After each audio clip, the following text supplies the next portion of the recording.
Bonjour, dans cette vidéo, on apprend à décomposer un nombre en facteurs premiers. Alors, vous allez voir, c'est pas très compliqué. Je vais partir de ce nombre qui est un peu grand, 19 125, et on va le décomposer. Alors, ce que je vous propose, c'est d'écrire 19 125 ici, de tracer un trait vertical, et notre décomposition en facteurs premiers apparaîtra ici, et là, nous aurons nos éléments de calcul. Alors, déjà, je vais essayer avec les premiers nombres premiers, dans l'ordre. Avec 2, par exemple. 2, c'est le premier des nombres premiers. Est-ce que ça, c'est divisible par 2? Ben non, il n'est pas pair, donc 2, c'est pas la peine d'y penser. Par 3. Alors là, le critère par 3, c'est que je dois ajouter tous les chiffres du nombre. Si je tombe dans la table de 3, c'est bon, sinon non. Je vous rappelle les vidéos sur les critères de divisibilité, hein, j'ai une petite playlist là, qui en parle, je vous mets le lien, n'hésitez pas à aller la voir. Donc là, 9 est dans la table de 3, 2 plus 1 ça fait 3, 5 plus 1 ça fait 6, 6 est dans la table de 3, donc tout ça c'est dans la table de 3. Ok, super, je vais pouvoir le diviser par 3.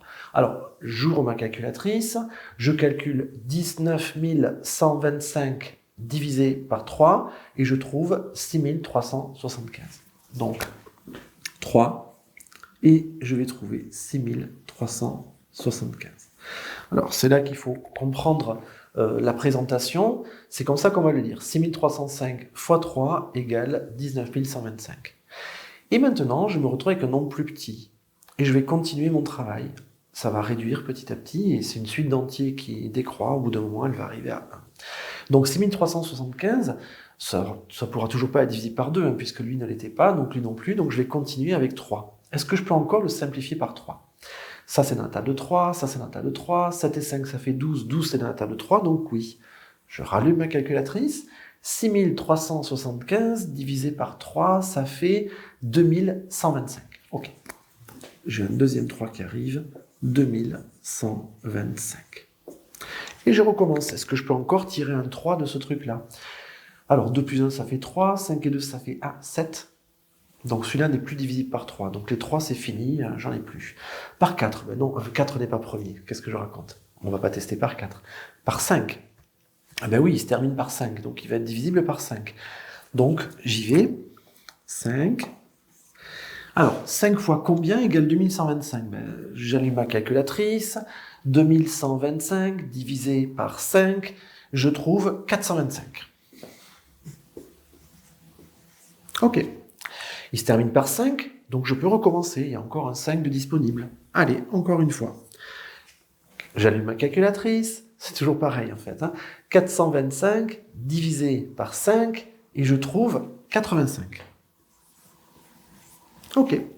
85 se termine par 5, je peux encore tirer un 5, ce sera le troisième 5. 85 divisé par 5, on trouve 17. Ok.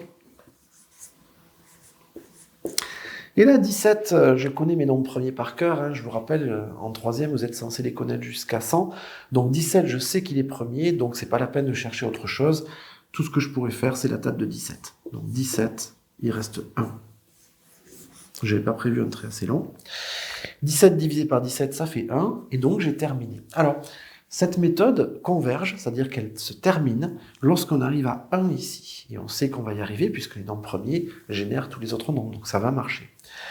Où est-ce qu'elle est ma décomposition en facteurs premiers? Mais en fait, elle est ici. 19 125. En fait, je peux l'écrire 3 fois 3, c'est-à-dire 3 au carré, multiplié par 5 fois 5 fois 5, c'est-à-dire 5 au cube, multiplié par 17. Et ça, c'est le résultat attendu. Alors, il s'agit de vérifier si jamais c'est le bon résultat. Est-ce que c'est la bonne décomposition? Pour ça, je vais utiliser ma calculatrice. Donc, j'ouvre ma calculatrice. 19 125, je le tape et j'appuie sur exécute. Alors, ce que je dis, c'est valable pour la Casio. Hein. J'ai déjà fait une vidéo là-dessus. La Texas, c'est un petit peu différent. Allez voir les vidéos correspondantes. Donc, je tape mon nombre, j'appuie sur exécute. Là, ça le met dans la pile, en fait, la calculer. Et ensuite, je fais seconde décomposition. Voilà. Et on trouve ce qu'il faut, ça marche. Bref. Notre méthode fonctionne, appliquez-la. Merci pour votre écoute. N'hésitez pas à mettre un commentaire, un like, ça fait toujours plaisir. Et à bientôt. Au revoir.